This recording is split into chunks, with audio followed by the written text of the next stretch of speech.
Hello, Namaste, Salam Alaikum, Sat Sri Akal. Welcome back to another session with your VahChef at VahRehVah.com. Pongal is a popular festival dish from the south, and the reason we are visiting this sweet dessert today is because every Sankranti, this dish is a must-have in any South Indian home. Sankranti, as you are aware, is the harvest festival, and it marks the changes in the growing season. Naturally, there is an abundance of rice, and this rice dish became popular with the farming community. Whatever the history behind this dish, Pongal always takes me back to my favorite childhood pastime, that is flying kites and seeing these tons of kites in the sky.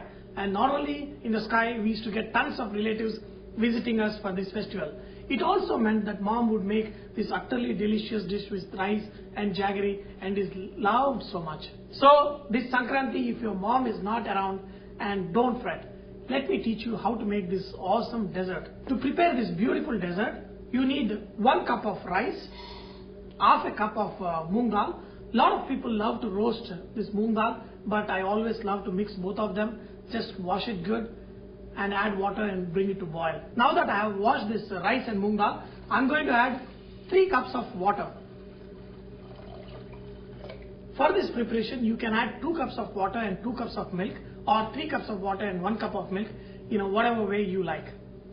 There are many kinds of rice sweets we make, and one of the popular dish, and which I like very much, is also called jarda pulao, which each rice grain will look like gold rice. So we're going to make that also in the future. Once you bring this rice and moong dal to boil, just mix it one time and then cover it and let it cook fully. For this preparation, you want this rice to be overcooked, just like how you make curd rice. So bring it to a boil and cook it well, and when the rice is almost done, we're going to add milk, jaggery and other ingredients. While the rice and the dal is boiling, I'm going to cut this coconut into very small pieces, because I like the bite of raw coconut in my pongal. And whenever we say pongal, there are 2 kinds of pongal. One is Sakarai Pongal, one is Kara Pongal.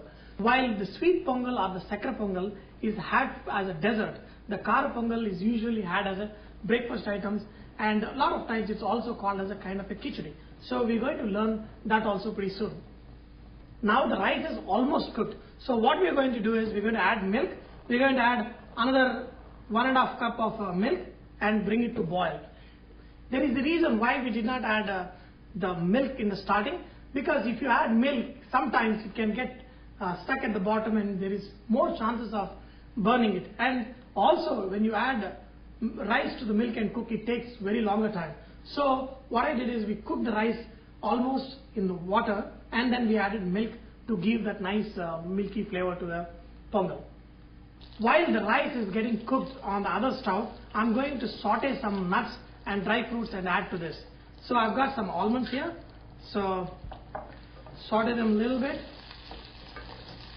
Add some cashew nut and pistachio, whatever nuts you have, So once the cashew nut gets a little bit color, add raisins. Okay. Now it's very easy. As soon as these raisins puff up, you know that these are cooked. Transfer it out and then add into. Now we are going to add jaggery. You can also add sugar, but jaggery gives a very nice sugar caney effect, beautiful flavors. So add jaggery.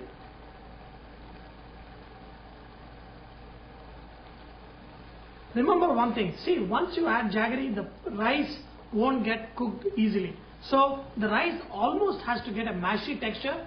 That's when you add jaggery and let it cook on a medium flame. Okay, I also have small pieces of coconut add, because kids love this small pieces of coconuts, and even I love this small pieces of coconuts in my pongal. If you have little bit of cardamom powder, just sprinkle a little bit of cardamom powder. One of the beautiful flavoring that goes in this pongal sweet is camphor flavor. But camphor is available in 2 forms. One is edible and the other one is they light it and pass the flame around to take the blessings. So make sure you get edible camphor. because the regular camphor is not good for your health. So if you have edible camphor, add very little bit. Usually it comes like a small pieces. If you are adding that, make sure you crush it fine, add it into the milk. And another ingredient I love to add, very little. Do not add, people should not know that you have added that, is little bit of pepper powder. Just, small trace of little bit I add. Do not add too much. Let me tell you, it should be so little people should not even figure out that you added pepper. That gives another nice flavor to your sweet pongal. And my last ingredient, I also love to add saffron to this. So I have a little bit of saffron here.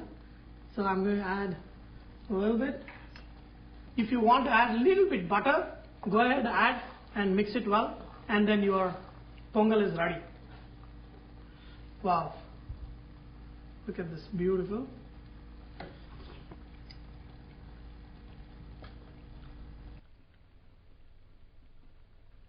I hope you have enjoyed to learn this beautiful pongal with your VahChef.